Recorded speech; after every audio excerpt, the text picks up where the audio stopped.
মারবি আমি শহীদ ফারুকের মতো মরে যাব। তুই আমাকে মারবি আমি শেরে বাংলার মতো মরে যাব। তুমি আমাকে মারবে আমি বাকি বিল্লার মতো হারিয়ে যাব। মনে রেখো, হতে পারে আমার জন্য জান্নাত আর তোর জন্য হতে পারে জাহান্নাম। ঠিক কিনা বলো? তুই আমারে মারবি আমি শহীদ ফারুকের মতো মরে যাব। তুই আমাকে মারবি আমি শেরে বাংলার মতো মরে যাব। তুমি আমাকে মারবে আমি বাকি বিল্লার মতো হারিয়ে যাব। মনে রেখো, হতে পারে আমার জন্য জান্নাত আর তোর জন্য হতে পারে জাহান্নাম। ঠিক কিনা বলো?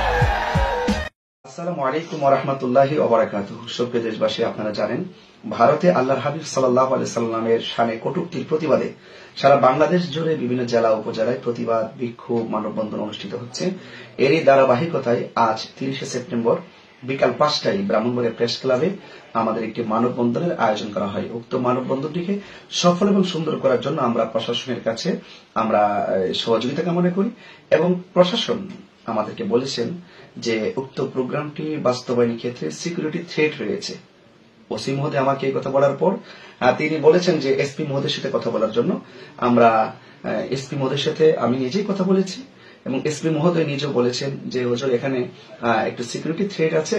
বিভিন্ন ফেসবুকে বিভিন্ন উগ্রবাদীরা বিভিন্ন ধরনের লেখালেখি করতেছে। আমার মনে হয় আপনি একটু ডিসি মহোদয়ের কাছে আলোচনা করে যদি একটু সিদ্ধান্ত নিতে পারেন তাহলে আমরা আপনাদেরকে পর্যাপ্ত নিরাপত্তার ব্যবস্থা করব।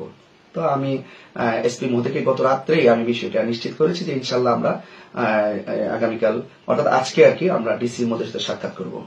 তো আমাদের ওসি মহোদয় এবং এসপি মহোদয় গত রাত্রে যখন আমাদেরকে এই প্রোগ্রামটি সিকিউরিটি থ্রেট বলে আমাদেরকে উল্লেখ করেছেন, তো সেই সময় থেকে আমরা উক্ত প্রোগ্রামটিকে আমাদের যারা দূর দূরান্ত থেকে যারা আসার কথা ছিল আমরা তাদেরকে নিশ্চিত করেছি। যেহেতু একটু ঝামেলা হওয়ার সম্ভাবনা আছে আমাদের প্রোগ্রামটি স্থগিত করলাম। তো স্থগিত করে আমি ডিসি মহোদয়ের সাথে একটু সৌজন্য সাক্ষাৎ করার জন্য আজকে মূলত আমি ব্রাহ্মণবাড়ি গিয়েছিলাম। আমাদের দুই একজন প্রতিনিধিকে নিয়ে আমরা সাক্ষাৎ করব। তো সেই মর্মে আমাদের ব্রাহ্মণবাড়িয়ার ফকিরে ফুল ক্যাফে আব্দুল্লাহর সামনে আমাদের 3-4 জন প্রতিনিধি সেখানে অবস্থান করেছিলেন।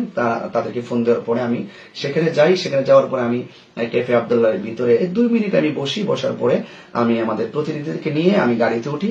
গাড়িতে ওঠার পরে গাড়িটা ঘুরে আমি কাউতুলি অভিমুখে হওয়ার পথেই আমি ব্রিজটা পার হওয়ার পরে দেখলাম যে কতিপয় মাদ্রাসা ছাত্র অর্থাৎ জামিয়া ইউনুসিয়া মাদ্রাসাটার বরাবর সেখানে কতগুলো ছাত্র দৌড়ায় আমার গাড়িটা অ্যাটাক করে। আমি তখন গাড়ির ভিতরে ছিলাম।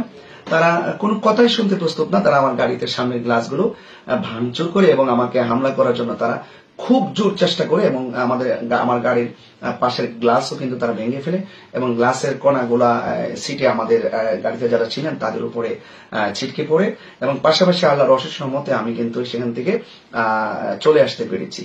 তো আমি যে কথাটা আসলে বলতে চেয়েছিলাম যে আল্লাহর হাবিব সাল্লাল্লাহু আলাইহি ওয়াসাল্লামের শানে ভারতে কটূক্তি করা হয়েছে, সারা বাংলাদেশে প্রতিবাদ করবে। কিসের কওমি, কিসের হেফাজত, কিসের জামাত, কিসের সুন্নি, সকল মুসলমানদের উচিত সেই আল্লাহর হাবিবের পক্ষে কটূক্তিকারীর বিরুদ্ধে প্রতিবাদ করা। এবং আমি সেটাও লক্ষ্য করেছি গত রাতেই আমি দেখেছি কওমিদের পক্ষ থেকে একটি ফেসবুক বার্তা যে আমরা যেখানে প্রোগ্রাম করব তারা সেখানে বাধা প্রদান করবে এবং পাশাপাশি আমাকে তারা কোনোভাবে ঢুকতে দিবে না। আচ্ছা, আমি দেশবাসীর কাছে আমার জিজ্ঞাসা যে আল্লাহর হাবিব সাল্লাল্লাহু আলাইহি ওয়াসাল্লামের শানের যারা কটূক্তি করেছেন তাদের বিরুদ্ধে প্রতিবাদ করা কি বেদাত?